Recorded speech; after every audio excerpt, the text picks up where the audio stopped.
This is RJ Avery with Growing Up Forney. I want to thank you if you're watching this again. Basically, this is a podcast about growing up Forney, what's going on in Forney now. I'm a local real estate agent, grew up here, and just kind of talking to people. Like today, I've got Laci Roberts here, which was Laci Bradshaw, if you're going to go find a yearbook and do that part of it, right? Yes. And you graduated 01. 2001. 2001, so 2 years after me. Uh-huh. Forney was still small. Yes. And after you reaching out to me and having a little bit of conversation here, it sounds like you want to talk about all the scandals and all the Forney. gossip of I Forney. want the gossip. I want the scandals. I want the true crime. Well, that's perfect. I mean, that's perfect. That's kind. I don't say that's why I started the podcast, but there's a lot of interesting things in Forney, I think, that have happened. Yes. Growing and I don't up. know about any of them, so that's why I'm here. So you're wanting me to just talk about them and tell you what I know. Yes. And then you can. Okay, I got you. It's so juicy. I got you. There's not. I don't think there's. I mean, there are. There's a lot of rumors out there, but I don't know if I wanted this whole podcast to start off with just me just spilling all the rumors. So Yeah. we could talk a little bit about you first, maybe. Yeah. Okay. Your experience in Forney, growing up there. You said you watched the episode with me and Shelton talking about growing up there. Yep. You know, I was just talking a minute ago, and you said after you graduated, kind of bounced, Left. never looked back. Never looked back. Had a couple friends you talked to. Yep. And I would think that was probably the majority of people's experience from Forney, right? Yes, I think so. I had an amazing childhood in Forney. I loved it. It was a great community. My mom was a middle school teacher, Miss Bradshaw, and there's her and the teachers from the middle school are all very close still. They're all really good friends. Right. It was a really good community at the school. It was like a family, and I enjoyed my upbringing in Forney.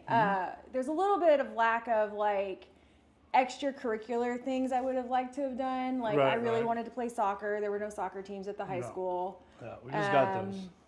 Yeah, I really wanted to do theater. We didn't have a theater or anything like that. We had the theater class that I took for 4 years in high school, but we were in a portable building and we just talked about theater, but we didn't actually do theater. Well, back then, theater was gay. Yeah, totally gay. You know what I mean? And that was just one of those things like football, and that was it. That's all anybody did. Football, cheerleading. I was on the dance team. I was happy for that because I loved dancing. I actually, when I left Forney, I went to Tarleton State University. That's where I got my degree. And the first year at Tarleton, I auditioned for the dance team, and I was on it my freshman year. Is that the Rockettes or Rock? No, they have a very I won't say prolific, but that might be too big of a word, but pretty like big dance. Well, for Division II. It wasn't like what is it, the Rockette or the Rangerettes? It wasn't the Rangerettes, and it wasn't the Apache Bells.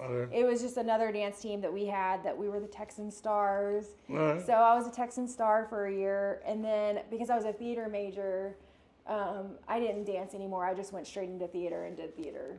Okay. Like my full time. And so at Tarleton, and you just did all because you're doing costuming now, right? I'm doing costuming now, and I kind of fell into costuming. We can go down that road later, how I fell into it. But so I left Forney, graduated in 2001, went to Tarleton State University, which is a cowboy college. Yeah, it's very much cowboy, very small rodeo. town. Yeah. Stephenville's a great town. Mm-hmm. My parents live close to there now, so me and my husband go to visit all the time, and I love Stephenville. Right. And so I went to college there, got my degree in theater, my BFA, and they had an excellent theater program when I was there. Awesome. We had 3 spaces. We had a black box theater, an auditorium, and then we had like a normal size, smaller theater. So every year we did 4 shows. We would do 1 musical in the auditorium, and then we would do 3 plays in the smaller theater space, and then we would do in the black box theater we would do like improv and stuff, and then they had a directing class, and every year they would do children's theater, and they would invite, it was a children's play, and they would have kids from the community come and watch it, and it was fully done by students. So like our other shows, the professors helped us, but the children's show was 100% student. So we designed the set, painted the set, built the set, designed the costume, did everything. We put it all together, and then work with the kids and work with script and everything too. And so that was fun. So I felt like I had a really good, because I didn't have anything at Forney. I didn't know what to anything. expect, right? And I went to college. I'm like, oh, this is what theater is. And then so were you interested in? Because you said you were a dancer. Were you interested in theater and being on stage at first? I or was. It really more... I always thought I wanted to be an actress, but then I realized when I got to college that acting really is not for me at all. Like, I felt really uncomfortable. I don't like showing emotion a lot. Like, so if yeah, that's tough. I don't know. I was just like, I'm more of a backstage person. I want to be involved and I want to be a part of shows and I want to be in the mix, but I don't want to be. I don't like the spotlight on you. I don't like being in the center of attention or a spotlight. So I was like, I'm more of a backstage girl. So so I did theater, and then one thing at Tarleton that I really liked is to graduate, you have to do an internship the summer before your senior year, and this is what kind of pushed me to start traveling. So to graduate, I had to do an internship, and so I went to Ohio, and I did an internship at an opera one summer. Okay. And at the back of the house, or you're probably just like a page or an intern. I worked at a costume shop, so I just sewed all summer.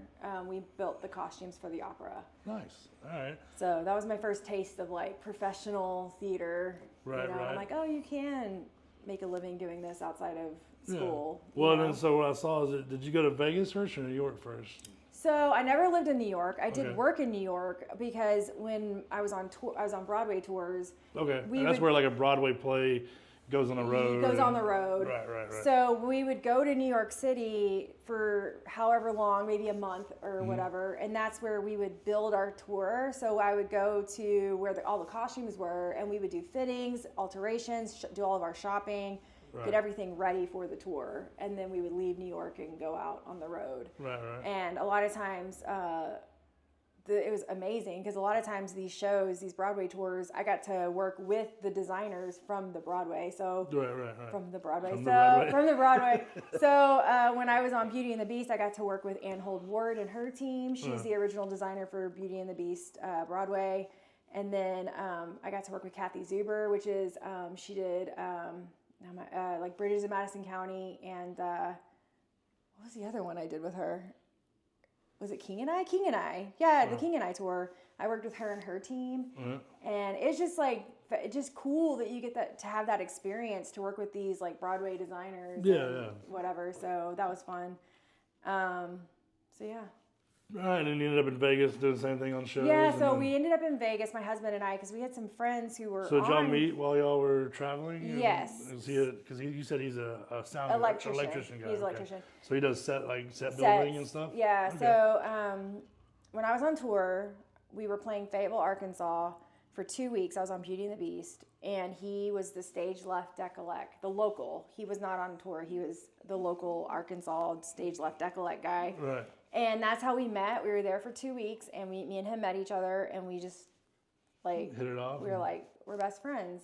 And then eventually, he would come out and visit me on the road and meet up with me. And then eventually, they were hiring a new electrician on the tour, so he applied and got it. Nice. So he and I were on the road for like 10 years together. Oh wow, that's a cool way to. Spend a relationship or building a relationship and getting to know each other. And, especially like in your 20s. I was like late mid-20s. I was 27 when I met him.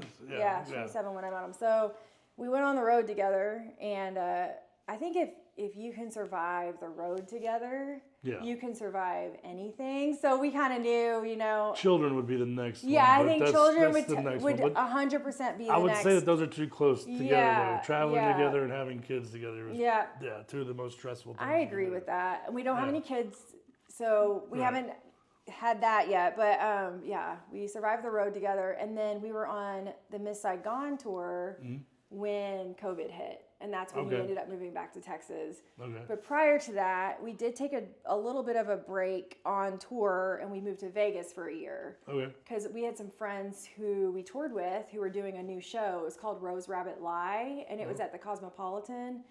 And they were like, hey, y'all need to come open this new show with us. And we're like, okay. So we went to Vegas, and we did that show, but it closed. And when it closed, we went back on tour. Yeah.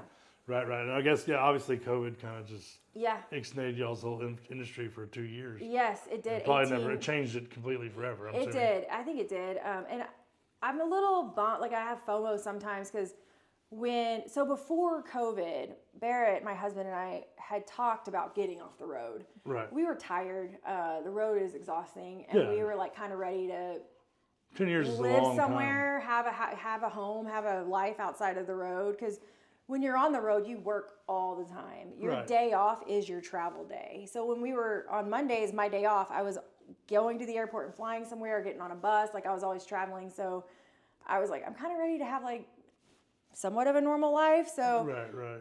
But then COVID came and it just kind of pushed us off. Like, it's like you're like, who cares? You're done. We gotta go. We gotta get off the road. So, and then we just never went back once things started opening back up. Right. So I got the first year when shows started opening back up, I had a little bit of FOMO because I was like, I kind of want to go back out one last time after post COVID to be like, oh, we're back, But then I got busy doing film, so I just stayed. I was like, I'd rather stay and do film now than keep doing this because it's good to do something different.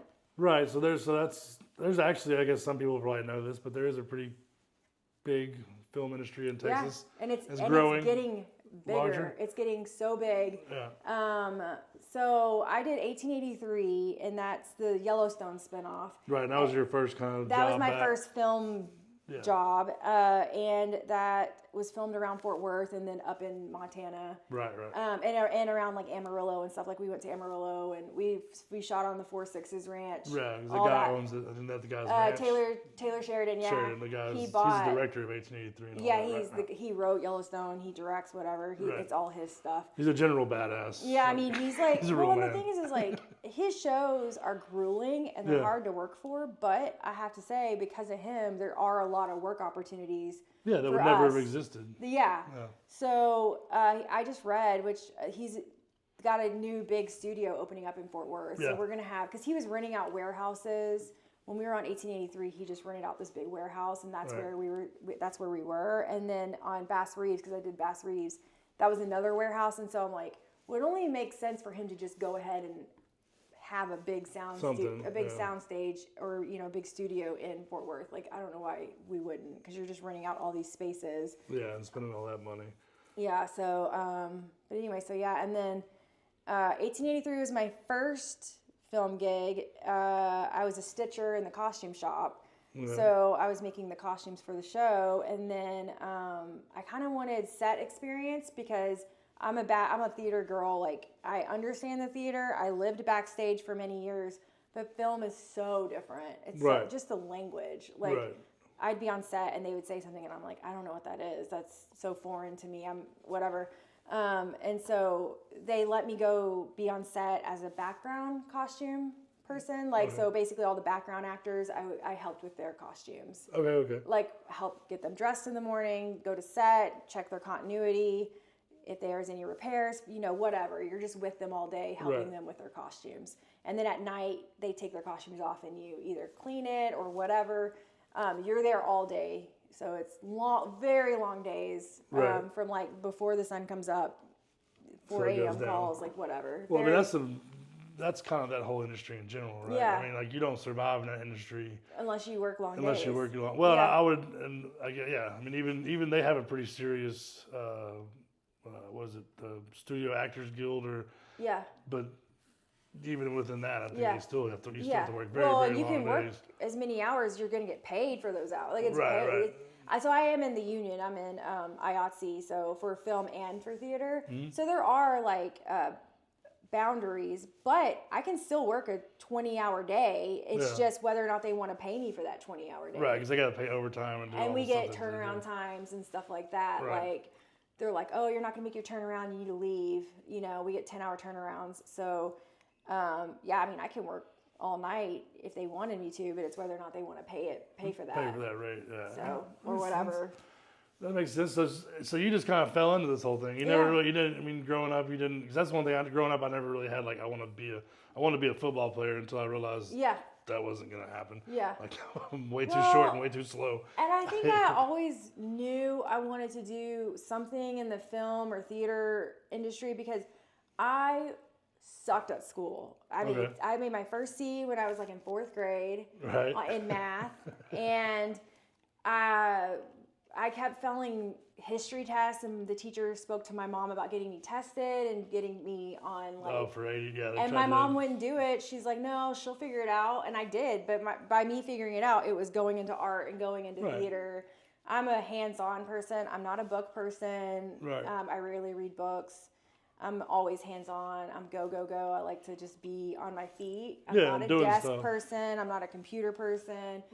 And so yeah, I kind of always knew I had to find a job where I was being creative or physically working.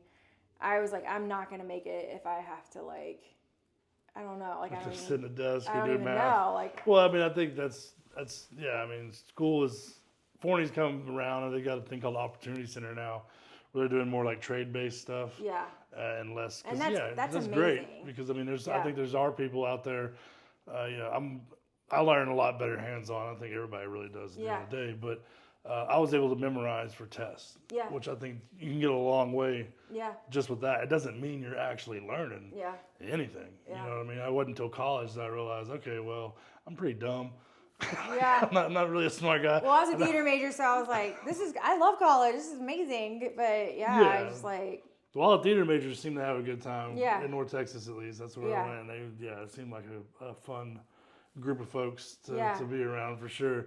So what do you think growing up in a small town like Forney, have you grown up in, I haven't asked anybody this yet, but like, have you noticed that like kind of the whole world operates like a small town? Like every little group you're in, every little... Yeah, I don't think it matters where, because I've done a lot of world travel, not just like country, like inside the country. I don't think it matters where you are. It's very like, it's some places I feel like I fit in great, and some places I still feel like anxious or like awkward.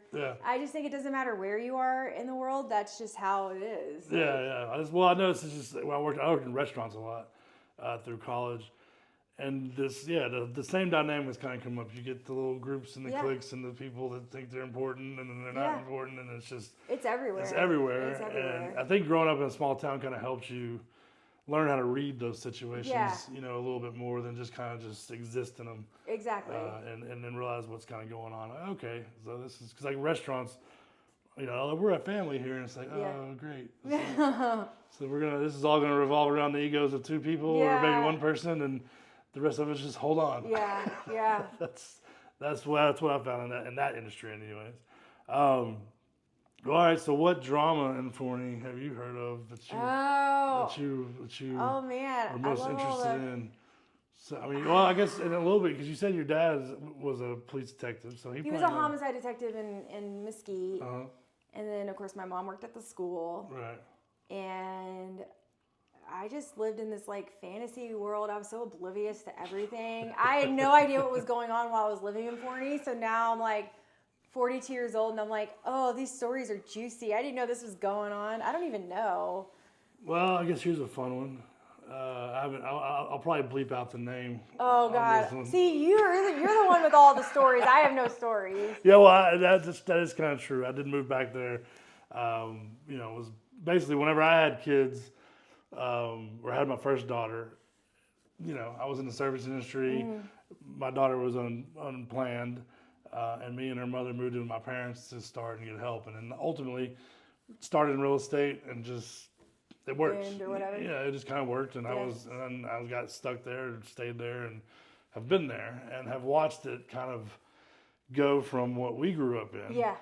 And I would say the thing that I would like this podcast to kind of talk about or get into more and more as we go on is how like we were kind of raised with this idea that everything was like so wholesome and perfect and like idealistic and but it wasn't. It wasn't. Nothing ever. There was. I would say there were a lot of great families and great people out there. Yeah. I think there was just kind of sprinkled in there a little bit, just some craziness going on. So that was the one I was going to bring up. Oh, I don't know anything about her. Oh no. Oh, you didn't hear about all that one? No. I'm telling you, I left Forney. Yeah. I don't know. Do you remember that? Does that name ring a bell? Yes, I know who that is. Okay. I know who that is. Yeah. So there was always a myth Oh, I know the myth. The myth. Uh-huh. Yeah, so the myth was that she liked high school-aged dudes. Younger dudes, okay. And we had heard this myth growing up, right? I mean, probably since 7th, 8th grade, whenever you start talking about those kind of things. Yeah. And I was in, and having grown up, I've heard from people who were there that were older than me that it wasn't a myth. This actually happened. This is true. Where are the cops? Where are the parents? Where where are the people taking care of these children? It was a lot easier to mess with kids in the 80s and 90s, let's be honest. Yeah, Nobody was paying attention to any of the kids back then, you know, so. We didn't have Amber Alerts. We had none of that. We had nothing. Well, plus as a woman and the dynamics being twisted, exactly. flipped, it is a little bit different. I don't think it's necessarily right. Obviously, it's still a predator situation, a predator-prey situation. So yes, I had always heard these rumors, and I was in her class in 9th grade. 9th grade, maybe 10th, can't remember. But I had a friend of mine who was in the class. Aaron, he was in my class. He was in the class. He was a year older than me, and he was in our class as well. And by this time, this was towards the back end of her career. Yeah. So. Because she left, right? Oh yeah, eventually. I don't know how much longer. I don't know how long she stayed, but regardless, she was quite a bit into her older years, you know. And I was 16. She did invite me and him to Aaron to chop wood at her house. It was so weird. It was because it was like we were just sitting there taking. Did she pay y'all at least? Well, I didn't go. We didn't go. You didn't go. Okay. No. Like, did you at least get some money for go. chopping wood? You should have. You would think so. But it was just so weird and casual because we were like sitting in class and then she said something like, "I need some wood chopped at my house this weekend. Aaron and RJ, would you be willing to come out?" I was like, "I'm not going. I didn't do it." So I don't. That doesn't confirm anything other than a creepy invite. To go, and but yes, the story that goes back all the way to Kingdom Come. That was. I did know that myth. That was. I did know that juicy story back in the day. Yeah. And I will say, you're gonna bleep her name out, right? Yeah, I'll bleep her name. Okay, so I do have a side story about her. Yeah. So I don't know why, but I feel like maybe this was a dream, but I'm almost certain this happened. She had kittens, and I think we went to her house because we were a big animal family, and I think we went to her house to get a kitten, and I don't think she ever vacuumed her living room. Oh, I would imagine her house is probably a nightmare. I think I remember being like, oh my God, does she own a vacuum? Yeah, that makes sense. I don't know. I didn't ever ask none of the dudes about the situation of the house, but I wouldn't be shocked if that was the case. I think we got a kitten from her, and I'm like, was that a fever dream? Did that really happen? Did I really go to her house and get a kitten? Probably. I don't know why you would make that up. And this is the other thing is like... It's a random thing, a very random thing. Very random. So like when you leave your hometown and you disassociate with people that you've grown up with your whole life. Right. You start to be like, wait, who is that person? Did that really happen? Because, I'm still friends with Chad Jones. And sometimes Chad Jones will be like, oh, so-and-so. And I'm like, I don't know who that is. And they're like, oh, you know so-and-so, blah, blah, blah. And I'm like... Nope. I think when you get older, you really do lose memory, but also like yes, I am like change memories too. I think I'm like I don't remember anything that you're talking about. I do remember her, and I'm almost certain I went to her house to get a kitten, and she never vacuumed her living room. I wouldn't. I just remember I did a little bit. I don't want to say research, but I found out when I moved back to town. She ended up owning a really, really nice, prominent house in town. Really. And I just found that weird. And then now she works for the government. Oh. Per her own page. Oh. So it was just a weird. Juicy. Yeah, chemistry teacher for the Department of Defense. Oh, man. Okay. It's a weird job title. Yeah. You know what I mean? I don't know, it's just strange. And just to me, with all the stuff that's come to light in the past 10 years, with all this kind of like grooming stuff and all the things that we're learning, one of the more, I guess, with my daughter, she just turned 18, but back when she was like 12 or 13, we started talking, and she knew what grooming was at that age, which is great, They always talked to me and my sister my whole life because my dad worked a murder case about a little girl who was abducted and murdered, and my parents were always very open with my sister and I talking about those kinds of things. Right. And so we were very aware of like... Yeah, possibilities. And as an adult, I'm very like... I can sense people being weird or whatever, so I'm pretty good about staying away. Yeah. weeding out the BS, you know. And I think the sad reality of that demographic of people is it's a predator-prey situation. Yeah. And a lot of those And when people, you're younger, you don't know. you don't know. And the predators, they kind of know who to prey on. Yeah, of course. They know to stay away from the kids who, like you, obviously the parents are engaged and involved. And probably drift over to the kids who, the parents drop them off and just take off and they aren't showing up, and then that's how. And then we were like it's like when I listen to these true crime podcasts and stuff, and they talk about like the latchkey kids. Like I'm not labeled Generation X. I'm more labeled millennial, even though I don't feel like I'm a millennial. I feel like I'm more Gen X. But they say like Gen X kids are the ones who would walk home from school and go and be home all day after school while their parents were still at work, and like. They kind of just took care of themselves. I mean, and like I remember when I was at the intermediate school, my mom worked at the old middle school, and this is like no big deal. It wasn't like the schools were that far from each other, but I was like in first or second grade, and I would walk from the intermediate school to the middle school by myself down the road to go home to be with my mom. And like now I'm like, do people even let their kids walk down the street like that anymore? Is that even like a thing? Like I don't have kids. Again, I don't have kids. So I'm like, but I just feel like so much of that is like people are more like, of course now you can track your kids because you got phones and stuff. You got Apple ID, Apple everything. We have an intern at work, and my set partner and I keep joking we're going to put an Apple tag on her so we know where she is all day. Because we're like, where's our intern? Where did she go? Like, you can track anything and everything now. It's definitely shifted. I mean, there's still, Forney's still safe. There's still people going around. You just have to know. Because a lot of that grooming stuff, I think, is a very, for lack of a better word, intimate situation. And a lot of stats times, show that. And this is people they know and things of that nature. And it might sound bad too, but a lot of times these groomers do go also for more underprivileged. Yeah, for sure, 100%. Yeah. I call the hot poors. Yeah. That's what, the poor hot folks who have no. Yeah. That's normally what they go after. Yeah, they do because these are people sometimes who don't have family, or their parents are at work all day because they have to be at work, and so they're not around to know what's going on. To tell them stop or don't do that, or sadly just to because I think you obviously had parents, same as I, that gave us some attention. Yeah. So that we got attention from somewhere, so that we weren't constantly possibly going out and easily accepting it from other people, right? Yes. And those people prey on those folks, and I don't know. Just when I moved back there and running that name again, I just was like, man, it's just weird. And she just rode off into the sunset. Yeah, like where's she now? Yeah. I think I did some research. I think that she was. I think her dad owned a large piece of land or something that she lived on outside of town. Yeah, I remember when we went to the house to get the kid in my fever dream of this happening. Yeah. Of this happening. I think it was like an old country house. Country house, It was like an old country out house. by North University, out there on I remember University that. Lane. Yeah. Well, that's okay. So you speaking of University Lane, do you know what University Lane was named after? No. So fun fact, the first all-female university was in Forney, Texas. Oh, see, I did not know that. Yeah, the late 1800s. So, and I found that out. And there's a lot of, so Forney drastically changed in the 20s. I didn't know that at all. I remember there being like that old school across, like where Darden's was, which shout out to Darden's because my dad loved Darden's, and we went there like every morning to get a Dr. Pepper and like whatever.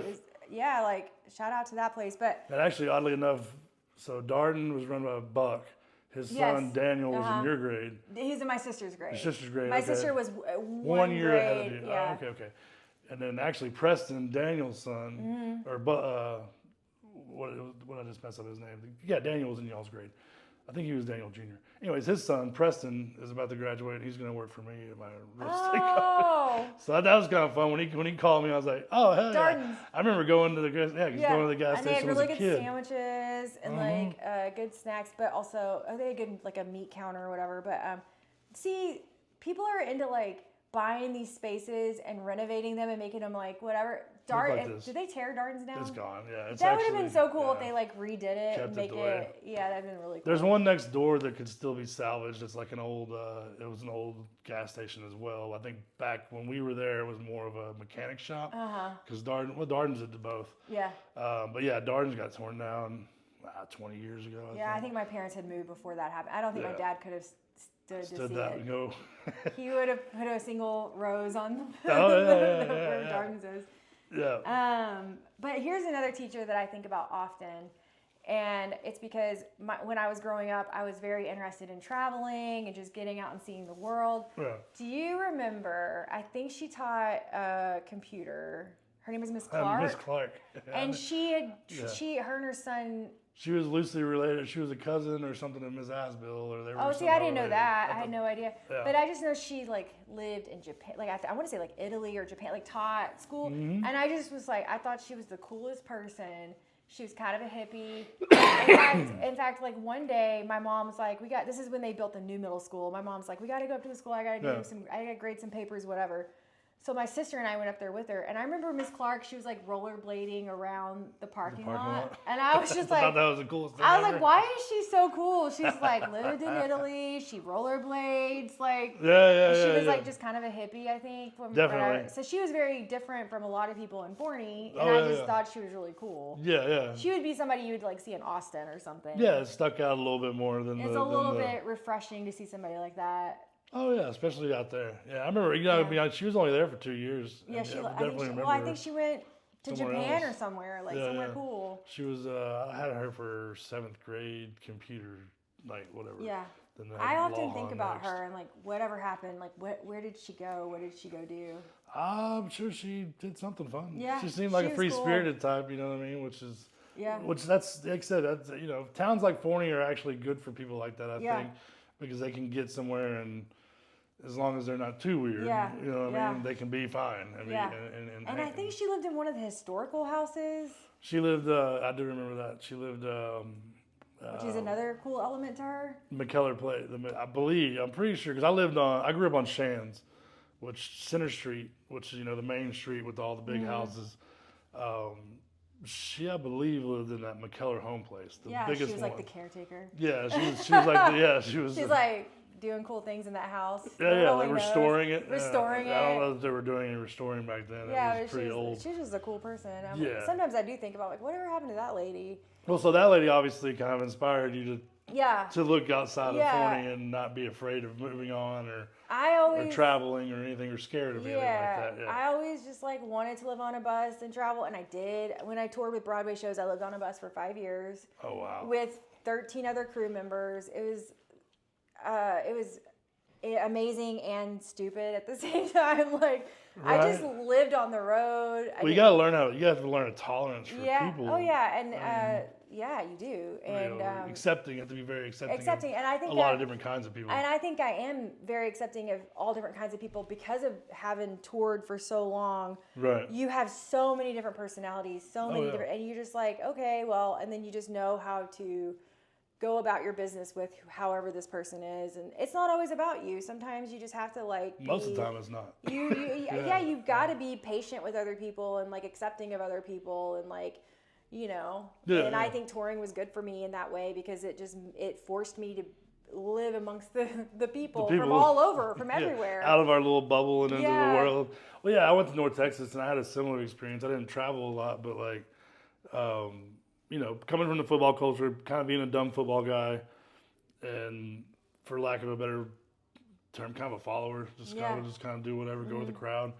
Getting to North Texas and then getting into sociology as a study, and then meeting so many different kinds of people and actually experiencing and talking to them and learning about everybody. Yeah, then you realize, okay, all these kind of stupid mindsets that I never took it home. Like, I don't know, same as you, I don't think it doesn't sound like your parents were raising you with any crazy ideologies or you should not like this group of people or we're better than these people because of X, Y, and Z. Yeah. Because but that was kind of an element going. There is an element of that in those small towns, right? That's and heavy. I never truly felt like I fit in. Right. I felt like I fit in more in pre-middle school. Like I felt like in my grade we were all friends and everybody hung out and everything. And then I think you learn. It got to a point where I had like 2 friends and that's kind of the only 2 people I hung out with. I never went to parties in high school. Didn't miss anything. I didn't drink. I didn't start drinking until I went to college. Which is I didn't even drink that much, and on the road I drank, but it wasn't like Yeah. It wasn't like I was with Motley Crue or anything. Right. I was on like Broadway tours, you know? Yeah. Drinking probably a little more responsibly. Yeah. Because all those high school parties it was just all nonsense. But I didn't get in any trouble, and that's the best part. That's a great thing. Even now, as a 42-year-old, when my husband and I go out, I'm like, let's Uber. I'm too old to get put in jail. Right. I don't need a DUI, or I don't need to be paying money thousands of dollars. I'm like, so I'm very big on that now. But like, it's even better that I wasn't drinking in high school, so I didn't get into any trouble. I was already sucking at school and not doing very good in school. I didn't need to get. Like, add that to the mix. Add all that other stuff to the mix. I was barely getting by as it was. Well, it sounds like you probably didn't have. Well, I don't know because you weren't. Sounds like your parents were talking to you about those kind of things. Yeah. Probably. Yeah, my dad and my mom did, and they were kind of like. It's weird because my mom was a teacher and my dad was a cop, but they gave me and my sister our space. Right. Like we went to concerts, we would go out and do things, and I didn't really have a curfew. They trusted you. Oh, I have a really good story about that. Okay, so when I was in high school, my friend Courtney and I worked at the Gap Outlet down in Terrell. Tanger, yeah. Okay, so one day I'm folding T-shirts, and I'm folding T-shirts, and there's this girl working with me. I'm not going to say her name, because she lives close to Forney still. Okay. She's working with me at the Gap, and I'm folding a T-shirt, and I hear these two girls like laughing and talking, and they're like, "That's her," and I'm like, "Okay." They're like, "That's Dolly Routier's sister." Do you remember Dolly Routier? She murdered her sons. It was like a big thing. No. It was on like Dateline and stuff. Like it was a big murder case. Probably not. It happened here in Texas. No, in Dallas. It happened in Dallas. Okay. And it was like a big murder case and like whatever. All right. And just recently they started talking about that case again because I think I haven't followed up on it, but I think to this day she said she didn't do it. Right. But she got convicted. She got convicted of it. So anyway, I'm folding T-shirts, and these girls are like, "That's Dolly Routier's sister," and I'm like, "What? Did I hear that correctly?" I'm like, "Surely that's not what they said." So then I go to my friend Courtney on our lunch break, and I'm like, "Courtney, that's Dolly Routier's sister." She's like, "No, it's not. You don't know what you're talking about." Yeah. So then cut to like a month later, and then we go. The people at the Gap are like, "Oh, we're gonna have this party, whatever," and so we go with the Dolly Routier's sister to the party. And she's supposed to give us a ride home, and it's like 3:00 in the morning, and my parents cannot get a hold. I mean, I didn't have nobody had cell phones, but pager maybe. My parents were like, "Just be home at like midnight or something." It's like 3, and we're like out in the middle of nowhere, near Scurry Ross or somewhere. I don't even know where we were. We're out in the country. Right, mobile home party or something. She's like supposed to drive us home, and we're in the car, and we keep telling her, we're like, "We have to get home. Like, we have to get home." And she's like, "Just drive in," and we don't even know. She's just driving around. We don't know where we are. And finally, we're like, "Can you please take us home?" And she goes, "There's something I need to tell y'all." I forget this all the time. And we're like, "What?" And she's like, "Dolly Routier is my sister." And we're like, "Okay, but like it's 3:00 in the morning, and please take us home. Like we have to go home." We already knew this, number one. So, and I was like, and it's like kind of a creepy element. Like we're kind of scared at this point. Right, because it's like, this is in my blood. I was like, okay. So then finally she gets me home, and my dad is like outside, like he's always very cool and like whatever, but he's like, "Where were you at?" I'm like, "Dad, chill out. I was with Dolly Routier's sister." I was like, "Everything's fine." Like. It was just like one of those things. It's like, because like a lot of my friends that I work with, we're all like big true crime people. Yeah. And people write in their hometowns, like, "Oh," and I'm like, "This is my hometown. I worked with Dolly Routier's sister." Was she y'all's grade? Or is she older? She did not go to Forney. This girl did not go to Forney. She went to another school, and she just worked with me at the Gap. Okay. I don't know what grade she was in. So yeah. I just know I couldn't go home because she was driving me around in the middle of nowhere. Yeah. At like 3:00 in the morning. Yeah, my oldest is 18, and she hasn't gotten to the party culture in high school, which I'm very happy about because I've tried to just explain to him that it's better to wait till college or later because you're going to have a better time. Yeah. And probably not traumatize yourself in the short run because it's better to wait till college. Yeah, well, you wait till because high school is such a also weird time for a lot of people. And we didn't have social media growing up. That's a whole other animal. I already had anxiety. Without social media, like I didn't feel like I fit in. I was always anxious about things. I was always nervous. I was always afraid of embarrassing myself. Right. Already, I can't even imagine kids now going to a party and then it getting posted on social media. Oh, yeah, like, yeah. that would make me not want to party in high school even more. Because I'm like, I don't need you posting videos or photos of me on social media. It's a different world. You know, if I had a party, it'd be like, throw your phones in this basket. Like, we're not doing this. Oh, like, I'm sure there's elements of that going on if the kids are smart. I just can't even imagine being growing up now with all that and having your business out there even more. You know, I don't know if you went through a lot of phases. I didn't really go through a lot of phases. I just kind of went from dumb jock to kind of dumb graduated person. But for all those people who did go through those phases, seeing that on like being able to go back on like Facebook or on social media and seeing all these different things that you were going through, that's got to be weird. Yeah, that's got to be strange. I mean, I got monitored all the time too. I got social media in college when it came out, and I look back then and I'm like, oh, that was embarrassing. Did I really post that? Did I really say that? Yeah, that's embarrassing. And I was an adult when I did it. Like, I was 21. I had children when I said it out loud. Yeah. Yeah, no, I've definitely had because I got, I guess, basically I was able to get good at real estate or got successful at real estate kind of because of social media, just because it was an unnatural way to kind of like reconnect with a bunch of people I probably would have never seen again, right? Yeah. You know what I mean? Because like when I moved back to Forney and had a kid, you know, I had worked in restaurants, I had gone to school in North Texas, I had kind of been around a lot of different places. Yeah. And then you just bam, all of a sudden all these people start popping up, and then it's weird because it definitely turned. Like I remember being back in Forney back in 08, 09, 11 when I was starting my business, and the drama, it was real. It was very crazy. Yeah. And like a lot of people don't have anything better to do. It's insane. You just cannot go down. Come talk to you about like, oh, you said this on Facebook. It's like, this is real life. Yeah. We're talking. It is crazy how people are like, oh, I saw you this on. I'm like, I'm on social media to like stay in contact with friends and family, people I work with, or because you know, in my industry, we all travel so much. Like all my theater, Broadway tour friends don't live in Texas; they all live everywhere, and then, like even the film people I work with. So it's like this is our way of staying connected on social media and stuff, and it is a good tool to have, but it's also like social media is just, it can be too much. And my husband and I were talking about this today, how we've heard, I don't know because I don't have kids, that there's a new there's a new generation of kids who are bucking a trend. Like they don't want to be on social media because their parents are so obsessed with it or on it so much that they're like, oh, we're not into it. That makes total sense. And I think that's cool. I'm like, good. I hope it is a new trend of kids who are like, no, we're not that into it. Yeah, well, it gets old after a while. It has to go that way or it's just going to get even crazier. Yeah, well, I think it'll probably go both. I mean, there's always going to be people that are going to be in. Now the VR thing, you know, that's the hardest thing is like trying to teach the kids of like, you gotta have real life, but at the same time with the video games, they're playing on VR and they're playing like a social game. They're not playing like when we grew up playing video games. I was sitting in my room by myself playing Nintendo. Now they're like talking to people. Yeah, it's like, you know, and my kid plays a lot and he's really good at like Fortnite and these other games, and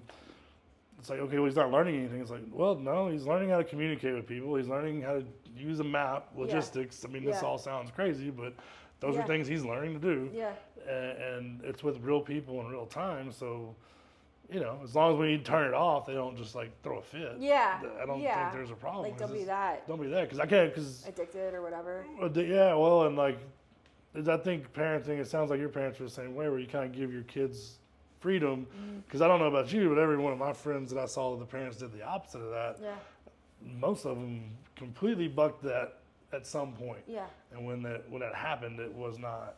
Yeah. It wasn't pretty. Well, and that's the thing is like, I think my parents did do a good job with me and my sister because, like I said, they gave us space and freedom, but they also made sure we weren't doing crazy stuff. But they gave me enough freedom that when I went to college, I didn't go crazy. Right. Well, it sounds like they actually talked to you about the kind of crazy parts of things. Yeah. Like I was in college. I'm like, oh, okay, like. Yeah.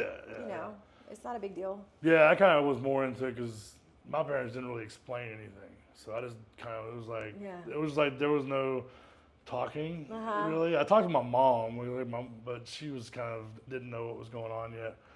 But yeah, it was just kind of like, okay, well, I'm going to learn everything from my buddy's older brothers. Then that's not a good idea. Yeah.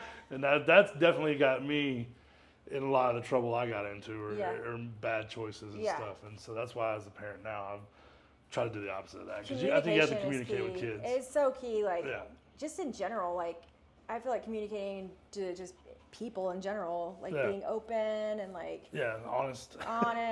Yeah, it's a big plus. Yeah, it's a big plus. So what do you have one? What's your best memory of growing up in Forney? Yeah. Oh my God, just so many. I don't know. I don't know, but it was funny today because we were driving down the street and there was this thing about some barbecue thing, and I told my husband, I was like, oh, we used to have a chili cook-off in Forney every year, and that was fun. I think Garth Brooks performed there from what I was told, one of his first performances. George Bush was there at one point. I remember, I think we shook his hand, and my mom made a comment. She's like, oh, he doesn't have a very good handshake. And then on King of the Hill, they made fun of his handshake. And my mom's like, oh my God, it's so true. It's so true. I said that, like. Cow patty bingo. Yeah, cow patty bingo. I was in 4-H. My sister and I were in 4-H. And I didn't do FFA in high school, but I did do 4-H pre-high school. And so we showed, and that's the other thing. That also helped me with my travel. My parents took us to stock shows, and so we would go to Houston and San Antonio, and we traveled around with these families who showed animals, and that kind of got me out there where I wasn't always stuck in Forney all the time. I was traveling around doing stock shows, and I really enjoyed that. I wasn't as into showing animals as my sister. I just enjoyed going and being away. And did your sister have dark hair? She did. Short, dark hair. Jody. Jody. Okay, that's what I thought. I've got a picture in my head, but all right. And she moved back to Texas. She's now living in Burleson. She was in New York City for like 6 years. Oh, wow. She was getting her PhD and stuff, so she's back in Texas too. And I see her. We hang out often. Nice. So I see her a lot. Yeah. And she went to New York for what's she doing? PhD. She got her PhD at Fordham University. Oh my God, I don't even know. Like, she talks about, I'm so rude because I don't know. She religious studies. She works at University of Dallas in Las Colinas. Okay, as a teacher, professor or something. Yeah, she's very smart. Nice. So that's so. I guess what I hear you saying is like getting outside of Forney kind of like helps you realize there's a bigger world. There's a bigger world. Yeah, which I think that's kind of the cool thing about the internet coming of age, even with all the bad stuff. Because that's just kind of. It really just magnifies what's going on. It's not really humanity's not much different than it's ever been. There's good, bad, great, ugly. There's just now we're seeing it in a lot different light, and we're seeing it a lot, right? We're always posting. There's things online. Everybody's seeing themselves more. But yeah, it's just it seems like with the internet, it seemed to be able to help, in my opinion, like. Because I didn't have a bad childhood growing up in Forney. I don't remember. I had a great childhood. I remember it was fun, but I remember like seeing people and being like, God damn, I feel bad. Yeah. You know what I mean? And now it's just like the internet thing also kind of helps those people sometimes find their group and get the hell out. And get out of the small mind mentality and at least go out there and see. Maybe they actually are a weirdo. Yeah. Like there's a few of them that probably truly were. Yeah. Like probably ended up on some list.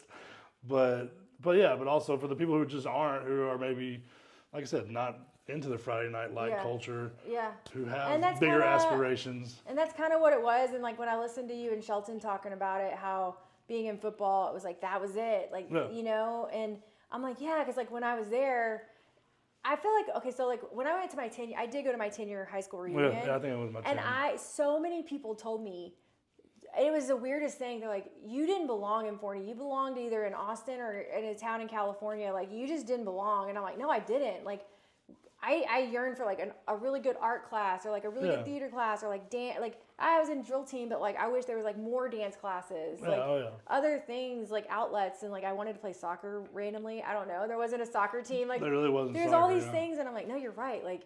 But I made it. I made it through. But I really enjoyed Forney. I loved it. I think if my mom was a teacher, and there was that whole community, the teachers. Right. So you're kind of tied into it in that way. I think my mom worked at the middle school probably at its prime when they had Mr. Chambliss as the principal.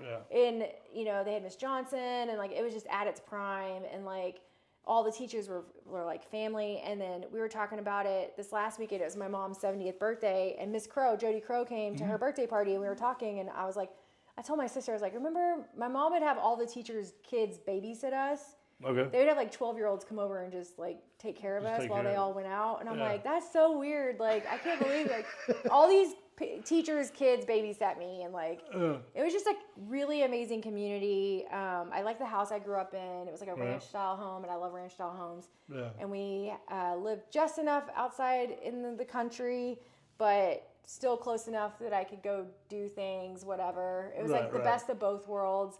But now our house is. Yeah, I had the best of both worlds. I had the country life and kind of I could go into the city and do things or whatever. But now where we grew up, this is why my parents left, because they saw it coming. Right across the street, just townhomes, like a row of townhomes. And it's just like from my front door, you could just like throw a rock and hit the next house. Yeah. And I've driven out there and I'm just like, it's suffocating. Mm-hmm. And just like, I don't understand. It's like what we talked about earlier, not on the podcast, but just in person, like how they didn't, I don't feel like city planning was done well. They just threw houses up everywhere. Yeah. I feel like you can't really get anywhere anymore. And it's like super a struggle to get anywhere. Yeah, it wasn't really thought out. No. Real forethought out. I mean, yeah, I think that goes kind of back to that old mentality, because that's one of the things that, one of the bad sides of Forney people don't want to talk about is like I said, late 1800s, we had first female university. One of the first all black news publications was done in Forney. See, and why don't, growing up in Forney, why didn't I know that? Well, because literally this book was published after we graduated. That's amazing. And it was this guy back in the early 2000s, late 90s, the state of Texas paid a bunch of money to have all these little histories written of all these towns. Yeah. So you can find them, some like Barnes & Noble had them, but there's like Forney Country is the one called Forney. And I got a hold of it when I moved back to Forney. And yeah, it's pretty wild because they had, like I said, late 1800s, it was bigger than Dallas as far as size-wise. Was kind of definitely what I would say, not artsy quite yet, but more liberal, just in the fact that it was more kind of known as a drinking town, loose woman town. I'm not going to say the word, but yeah, it was known for that. Like I said, first all black paper, first female university, and then Jim Crow comes in the 20s, or the Jim Crow South, and it's just. Yeah. Basically that black family who ran that paper was smart enough to get out of town and move to Fort Worth. Okay. The university was obviously shut down. They opened up a sanitarium for women. Oh, wow. On Trinity Street, so everything went very, very hard right. Where was the university? You said. I don't know where it was. Whatever the building was gone. It was probably a small. University is a big word, but it's It was probably a small schoolhouse back then. But yeah, and ultimately on Trinity Street now, where Trinity is now, actually I managed some apartments kind of near where it was, but there was a sanitarium for women. And then fast forward to something when we got there in the 90s, you still kind of had pretty racist policies around a lot of different stuff. There was rumors that certain neighborhoods you couldn't buy, or certain landowners back then were selling, they would not sell land any land to anybody that wasn't a white. Yeah. You know what I mean? And that was still going on. And I think what happened was the big folks like the Perot's, the Hunts, these large development companies that really owned all that land outside of Forney, they just played that to their advantage. Yeah. And just basically they built those big neighborhoods outside of Forney. For lack of a better, they kind of just played our government and just put people in and they could use them. Yeah. And just that way the city of Forney government never grew. They never tried to expand. They never tried to annex land. They never tried to do anything. So what happened was, right after we graduated, you had Windmill Farms blow up. Yeah. Then you have Travis Ranch blow up. Well, none of these are feeding any money into our city coffers. Yeah. Just the school district. So now the school district has to grow. Yeah. And it's just caused all these kind of just very confusing ways of developing everything, and has made, it's just kind of like it's, to me, it's how corruption is really easy to breed, because all these small towns, like you don't have a building code person, so you have to hire some company to do it. And it's just there's these layers of bureaucracy stuff that's just kind of slimy. Yeah. Once you kind of really get to learning about it, and you don't want to like you feel bad because then you meet people and you're like, okay, well you work for this company, I guess you are fine, but it's like the whole thing's kind of a scam. And not that it's a scam as much as it's just costing way more than it really should cost. Yeah. For different things, and I think Forney just kind of got taken advantage of. Kind of by that, Yeah. Like I saw that. And then some of these, like the land that was right across the street from where I grew up, whoever owned it, I can't remember the guy's name, held on to it for so long. Where'd you grow up on? What street? I lived on Pecan. It was that right across the street. I forget the guy's name. Red Whaley? Maybe. Yeah. But he held on to it for so long, and when he died, I think his kids finally were like, we're selling it. Yeah, and that's then what now it's just houses. So Pecan, if you would have drove past what we would have called the high school, it's out there, right? Yep, it's like two streets over from it's the past Melody or past. Yep, I was like Melody Lane and then Pecan. Yeah, I lived on the last Pecan. one. Yep. Yeah. So that was all Red's land. Yeah. And that's kind of the guy I was talking about earlier. Yeah. He was the guy who owned a bunch of the land and wouldn't sell it. I actually did a map of all his land back in 2012 because I was trying to. I called to meet him because I had somebody who wanted to rent one of his things. I'd never tried to meet the guy before. I'd only heard of him. And he died 3 days later. Oh my gosh! It was like right after I called him. I was like, damn it! Because he was kind of a legend. Yeah. In that area, allegedly gambled his way his buildings and won them back 2 or 3 times. Yeah. He built all those buildings, but for better or for worse, unfortunately, did come from that kind of background, that mentality, that background, and obviously what happens when you grow these big neighborhoods like Windmill Farms, you can't do that. You can't tell anybody they can't buy. So it's just it's just amazing how they. And then I also, because I'm like such a I don't know, I feel like downtown Forney. I went and met my friend Misty at the pizza place that's downtown. It's really cute. It's really cute. Used to be in the fire department on the corner. Yeah, I'm like, okay, that's cool. Yeah. Things like that are cool. But and I'm like, Forney they just could have done so much better with the way they grew the city. And I'm like, of course it's gonna grow. It's not gonna grow. Every town everywhere is growing. Oh yeah. But it's just the way they did it. It just seemed cheapened. Yeah, let's just pop up all these houses and let's just throw it all together, and it's just like not thought out. But I'm like, well, why not do it more like a cool pizza place and a fire station? I don't know. It's just suffocating. When I went, I'm like, I just couldn't do it. That was kind of my argument when I first moved back, and they were revitalizing all that downtown. It hadn't quite started yet, and to me, I guess the whole thing was I found out stuff about people being paid and mayors getting paid and these things, and it's like, man, you get paid off. You could have. Number one, they find out how much they get paid off for. You're like, really? $5,000 a month? Like, that's how much it's like? That's not that much money. Yeah. At the end of the day, when these people who, if they were good stewards of the city, they could have negotiated with these big developers, because these are billionaires. Yeah. I mean, these are not small companies. They could have negotiated things where the city got some money to really help benefit that downtown area and really bring it back to where a lot better place than it's at now. Instead, you have stuff like the Baptist church sells their building to the school district, and everybody's on the boards of everything here, and it's just all this kind of like weird, kind of incestuous.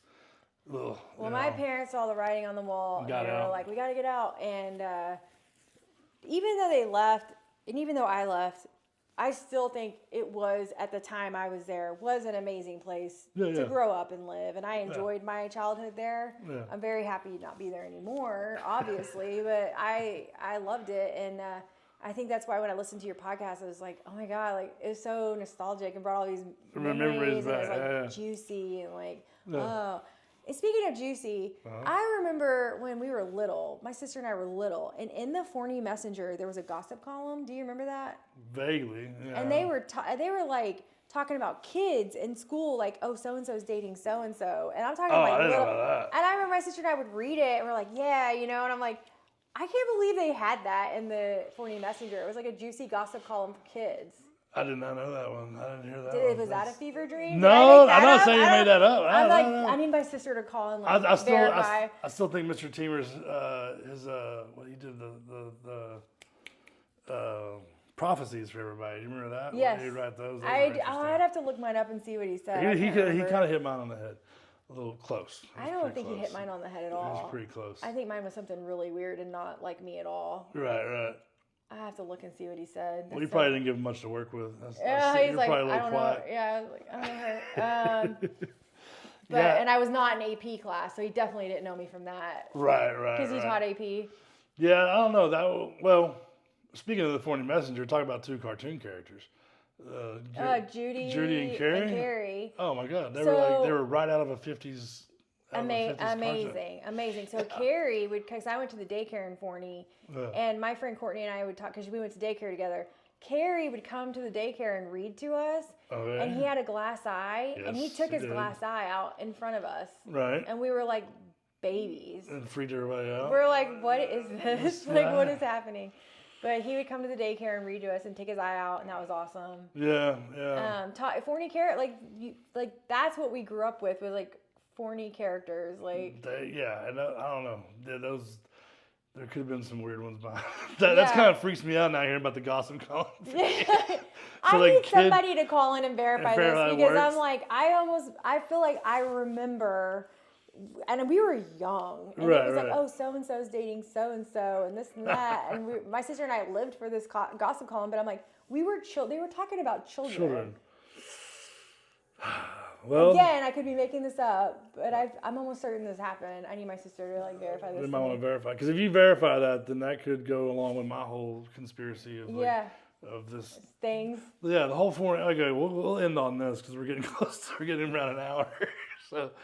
What if, I don't know how to say this, but a fun fact, I guess, and this is something you found out earlier, but the DA of Kaufman County was the reason that Catch a Predator stopped. See, okay, so like, RJ brought this up to me, and when did this come out? Was this like the early 2000s? This would have been late. This would have been mid-early 2000s. Maybe it had to be pre-2010, I'm thinking. Yes, I remember To Catch a Predator. Everybody remembers To Catch a Predator. We all watched it. Yeah. It's when you think about the concept of the show now, it's insane. Right. There's no way they could do this. But I remember there being a To Catch a Predator where someone killed themselves. Yes. And they did it.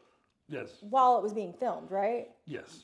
And I remember hearing vaguely about this, but I didn't know it was somebody from Kaufman. Yeah. That's insane. Right. Well, it's even more insane is that it was the district attorney at the time. Yeah, that's insane. Which I'm so out of the know. These are like my bus touring days when I was living on a bus. Yeah, not paying attention. Why would you care? Not paying attention. I knew I had heard about this, but I didn't know it was anybody from around Forney.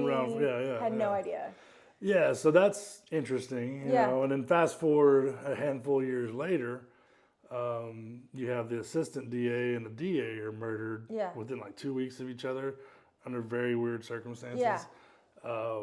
Which was kind of shook the whole area, but everybody who I'd heard, it was funny. Does the name Don Cates ring a bell to you? No. So Don Cates was the mayor of Forney in the 80s, I think. Okay. His daughter, Darla Cates, was in What's Eating Gilbert Grape. Yes, Darla Cates. And that's the other thing I thought of earlier that we had to talk about was the fact that weird connection to Hollywood. She lived right around the corner from me. And we would see her sitting outside. And I also remember, I was like whenever, what was his name? He was in Brother-in-Law. Oh, son-in-law. Brother-in-law. When the Curse of Inferno. Pauly Shore. Yeah. I remember when they were filming, coming into town, when they were filming in Forney, I was obsessed. I don't remember what grade I was in, but I was like, I want to go work on the crew. I want to go work on this show. And I was a child, but I was like so interested in the fact that they were shooting something in Forney. Yeah. Well, that's huge, from the small world. Yeah, Pauly Shore. Pauly Shore, because so Don. But I didn't realize Darla Cates' dad had been the mayor of Forney. I never knew that. There's a lot of things I don't know. Yeah, I was so oblivious to everything growing up there. Well, I didn't know. Yeah, I learned all these things moving back to town, and I'm unfortunately, for better or worse, I'm halfway curious and bored, I guess. If I would have just paid attention to myself and minded my own business, I'd probably be a millionaire by now, and I don't have to worry about any of this stuff. But so Don, at the time, I am renting an office downtown Forney. I think now it's a dance studio, but it was Gueston Gray's law office at the time, and I had a little office in the very back. And Don, he passed probably 6-7 years ago. He was still alive, and he's a lawyer. He was that's what he was. And other than he was only the mayor for a handful of years. I, in my whole life, I've maybe talked to the guy 2 times, 3 times. My dad knew him because my dad was a big part of the Lions Club and did like a lot of kind of like philanthropy stuff around town. And he knew a lot of the people. So Don knew me because of my dad mostly, I'm sure. So I'm getting coffee one morning, which I rarely did. For some reason, I'm at like the little joint coffee thing, and Don walks over, and it's right after the DA had been shot and his wife. And he's like, "Well, so RJ, who do you think it was? The Mexicans or the Aryans?" Oh God! And I was, you're like, what? It was 8:30 in the morning. I was like, and I'm a conspiratorial person, and so for him to say that, I was just like. And I was like, oh, I don't think I said it. I think, well, probably both, and something like that. Yeah. And he goes, yeah, you're probably right, and just walked off. And like I said, I've had no conversations with this guy in my life. Yeah. He just walks up to me randomly after this and mentions that. Yeah. Oddly enough, at the same time, there had been a prison break in Colorado with some Aryan dudes. So what I'm wrapping all this up into is that I think there are some juicy. I think Epstein Island had a stop in Kaufman County, is what I'm saying. Yeah, I think there was a small holdover there in some way or form or fashion. I think this is RJ's way of announcing to everyone he's going to do a true crime Forney podcast or Kaufman County podcast. And I'm here for it, and I'm going to listen to it, and I'm going to maybe fund a little bit of it. Let's do a true crime podcast. Let's do a try. Yeah. I would love to. I mean, like I said, I'm interested. I'll be honest, a handful of years ago when all that happened, it's kind of why I got uninterested. Yeah. Because okay, if they're willing to kill people, I don't want to die. I don't want to die. I don't want to. I love Jesus. I love the whole concept. The idea is great, but I don't really want to. Yeah. I don't want to do that. I would like to. These people should be dying. The ones that are doing this kind of stuff. But yeah, I mean, having the thing about the Catch a Predator and Dateline did do an episode over. The DA thing. They did I remember watching it. Yeah. So there has been an episode from Dateline. So if Dateline has, it's legit. Like we gotta. Yeah, that's 100%. And that was well, yeah. It's popped back up now on TikTok. Yeah. The past 2 years, I've seen a couple of people talk about it. But then to me, what's more interesting is that whole DA assistant DA thing, because. Basically they end up wrapping it up on this justice of the peace guy. Yeah. Who, if you looked at him and his background, it doesn't make sense that he could have killed people in this kind of cold-blooded style. Because there was pretty horrific murders, from my understanding of at least the DA and his wife in their own home. It just seems like too convenient that. He was they found the gun. Yeah. Anonymous tip, and they found the gun in Lake Tawakoni, so they could make sure that he get this guy. Like it was a setup. It was like a setup. And if you saw pictures of him and his wife, they looked kind of like they were speed freaks. No, they looked speed freaks. See, I don't even know what these people look like. Yeah. I saw Dateline, but well, no, this isn't on Dateline. This is I don't think they did anything on the assistant DA. Okay, I gotcha. They just did the whole thing on the Catch a Predator, which was about. 7, 8, 9 years ago. 7, 8, 9 years before. I need to start with To Catch a Predator. I need to work forward. And then Dateline. I need to sync it all up so I'm understanding the timeline, and the people. We need to make our chart. Yeah, we need some red string. Yeah. Because basically it goes from the DA who got caught on Catch a Predator. You have a little bit of time, 7, 8 years, and then the assistant DA and the DA get murdered. Within about 2 weeks. So is this DA that was on To Catch a Predator wasn't affiliated with these two DA? They were not affiliated. No. Other than what I'm saying is, or what I had heard and had been told to me previously, was that this JP situation is a frame job, and that ultimately there was some CP found on computers. And this guy was trying to bring that to light. Yeah. And ultimately, they turned the gun on him, made him seem crazy. Oh, my gosh. Made him lose his job. Yeah. Fired